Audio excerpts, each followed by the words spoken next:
नमस्कार, मैं विक्रम और आप देख रहे हैं जर्नलिस्ट यूपी लाइव न्यूज। देश दुनिया की तमाम बड़ी खबरों को देखने के लिए हमारे चैनल को तुरंत सब्सक्राइब करें और कमेंट बॉक्स में अपनी अमूल्य राय जरूर दें।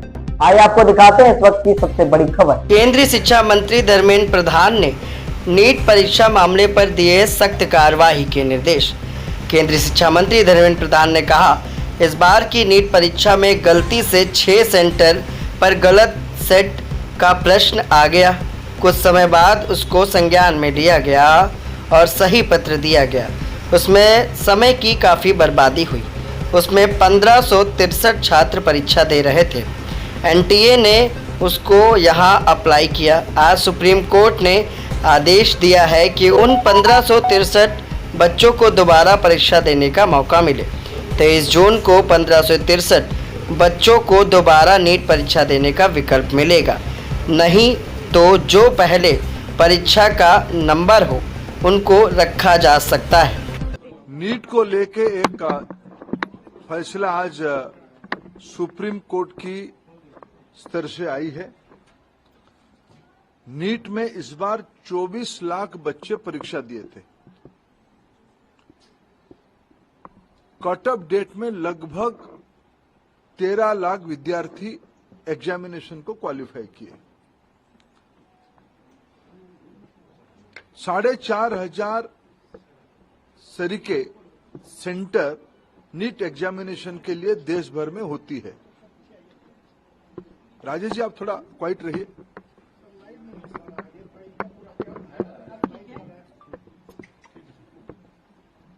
साढ़े 4,500 सेंटर देश भर में होती है। अनेक देशों में भी नीट की सेंटर होती है। खाड़ी के देशों में होती है, पड़ोस के देशों में होती है और 13 भाषा में एग्जामिनेशन होता है। दुर्भाग्य से इस बार नीट की 2 क्वेश्चन सेट्स होता है। गलती ना हो जाए इसीलिए चुनाव एग्जामिनेशन के दिन ही सूचित किया जाता है। क्वेश्चन सेट ए या बी को यूज किया जाएगा, आइदर ऑफ द वन। इस बार जब परीक्षा हुआ, गलती से आउट ऑफ 4,500 सेंटर 6 सेंटर में गलती से गलत सेट्स ऑफ क्वेश्चन आ गई। जब परीक्षा चल पड़ी, कुछ समय के बाद उसको संज्ञान में लिया गया और उसको विड्रॉ करके फिर सही प्रश्न पत्र दिया गया। उसमें कुछ टाइम लॉस हुई। उन 6 सेंटर में लगभग 1563 स्टूडेंट उसमें परीक्षा दे रहे थे। उनके मन में आया कि भाई ये हमारी साथ थोड़ा अन्याय हुई है, हमारी टाइम लॉस हुई है, हमारे लिए कुछ सोचनी चाहिए। सुप्रीम कोर्ट की एक स्टैंडिंग ऑर्डर है। इस प्रकार की कहीं एंट्रेंस में कुछ विषय आती है तो री एंट्रेंस ना कराते हुए एक एवरेज मार्किंग, ग्रेस मार्किंग की मेथड पे उनको कंपनसेट किया जा सकता है। ऐसे एक सुप्रीम कोर्ट की ऑर्डर है। क्लैट की स्टूडेंट्स की क्लैट के एग्जामिनेशन के माध्यम से एनटीए ने उसको अप्लाई किया। एक एक्सपर्ट कमेटी बिठाई, उसमें से कुछ रिकमेंडेशन आई और उसको उन्होंने अप्लाई किया। उसके बाद देखा गया कि कुछ विद्यार्थियों की नंबर 100% हो गई। उनकी जो एवरेजिंग किया गया, उनको जो ग्रेस मार्क दिया गया, उसमें कुछ विद्यार्थियों की नंबर 100% हो गई। इसमें भी फिर कुछ लोग कोर्ट पे गए। पहले कुछ लोग कोर्ट पे गए थे कि हमारी टाइम लॉस हुई।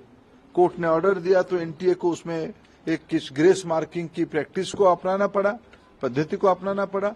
फिर जब ग्रेस मार्किंग में कुछ विद्यार्थियों की नंबर 100% हो गई, तब फिर कुछ लोग कोर्ट पे गए। उस बीच में एनटीए ने फिर एक एक्सपर्ट कमेटी बिठाई, एकेडमिक्स कमेटी बिठाई। उन्होंने कुछ सोच समझ किया और कोर्ट ने आज उस कमेटी के ऑब्जर्वेशन को देखते हुए आज ऑनरेबल सुप्रीम कोर्ट ने स्पष्ट किया है उन 1563 स्टूडेंट्स को री एग्जामिनेशन का अपॉर्चुनिटी दिया जाए। 23 जून को 1563 स्टूडेंट को दोबारा नीट एग्जामिनेशन का ऑप्शन उनके सामने दिया जाएगा। वो परीक्षा दे सकते हैं, नहीं तो जो उनको ओरिजिनल परीक्षा की जो नंबर है उनको वो परीक्षा उसको भी ऑप्ट कर सकते हैं, नहीं तो अगर उनको उसमें ना देके और एक चांस लेना है तो वो 23 जून को एक बार परीक्षा भी दे सकते, जो चाहेगा। ये आज सुप्रीम कोर्ट के एक बहुत स्पष्टता के साथ ऑर्डर आई है, उसको मैं स्वागत भी करता हूं। शायद उसके बाद नीट को लेके जो एक संशय और शंका सामने आई थी वो आज समाप्त हो रही है। कुछ और विषय ध्यान में आई है, सरकार गंभीरता से उस विषय को ध्यान पे लिया है। हमें पूरा पारदर्शिता, कुछ विषय क्वेश्चन लीक की भी आई है, कुछ रिट पिटीशन उसके ऊपर भी लगी है और सुप्रीम कोर्ट की संज्ञान में है, उसके ऊपर भी सरकार अपना स्पष्ट मत रखेगा। मेरे जितना जानकारी है, नीट एक कॉम्पिटेंट एग्जामिनेशन करने वाला अथॉरिटी बन चुकी है। ये जो 3 प्रेस्टिजियस परीक्षा होते हैं, नीट, जेईई और सीयूईटी, इसमें से देश की 50 लाख से ज्यादा स्टूडेंट्स की हर एक साल अभी एग्जामिनेशन हो रहा है।